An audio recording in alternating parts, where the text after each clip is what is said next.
Secretary Pete, I am with one of our great DOT electric vehicles and excited to go pick up a friend who's going to share some news on the future of electric vehicles in this country.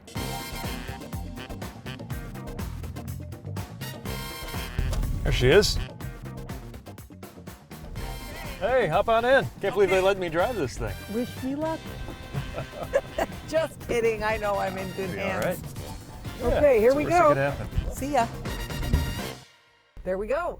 All right. So this is exciting that we're going to be able to have a joint office referring to our ability to help local communities roll out electric vehicles. It makes sense, right? I mean, if the future of driving and that part of transportation is electric, then you can't separate transportation from energy. Some of the common fears that people have, of course, is that they're not going to have access to a charger. Right.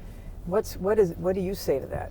Well, that's exactly why we're taking action, and the infrastructure law is so exciting because it allows us to deploy this network of 500,000 chargers so that no one ever has to wonder if they're going out on a longer road trip, if they're going to make it to where they need to be without being stuck. It's not a small thing, right, to put together billions of dollars of support. We've got to make sure every penny of that's well used, which is exactly what our joint office, I think, is going to be doing day in, day out. Billions and billions of dollars, $7.5 billion for up to 500,000 charging stations across the country. That is just huge. We've got to put them in areas where we know we don't have that concentration of them already. Particularly if there's multifamily dwellings, folks who don't have garages, apartment buildings, and then in rural areas where there's long distances between stops potentially, and certainly on freeways. Tell me about your experience of driving this electric vehicle. It is pretty zippy, actually. And I notice that as we're driving, people are glancing longingly at the vehicle. We're turning some heads, right? Yeah.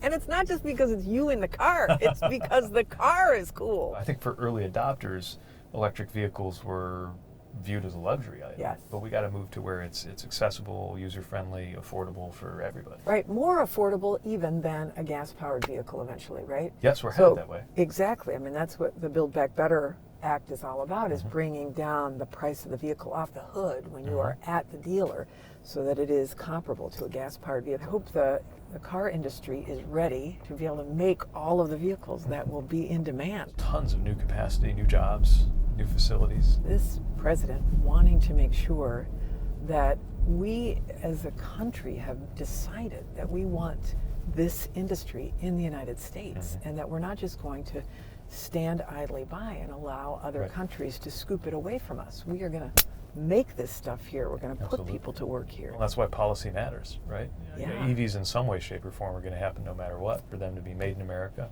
for them to happen quickly enough, or be available to everybody. Yeah. That's where we come in. Yay! We made it! Survived your drive. All right. So glad to be here with Secretary Buttigieg. So glad to have driven here with Secretary Buttigieg. And all was well. I can report that he is an excellent driver. We are going to work together to deploy electric vehicle charging across the country. Whether you live in a dense city, whether you live in a rural county, the electric vehicle revolution is for you. That electric vehicle charging is being enabled by the bipartisan infrastructure law, which has $7.5 billion in it to ensure that every pocket of the nation has access to charging. We're really excited about what this means in terms of accelerating that all-important transition for our climate, and we're going to continue to work to make sure that it is accessible and affordable to all.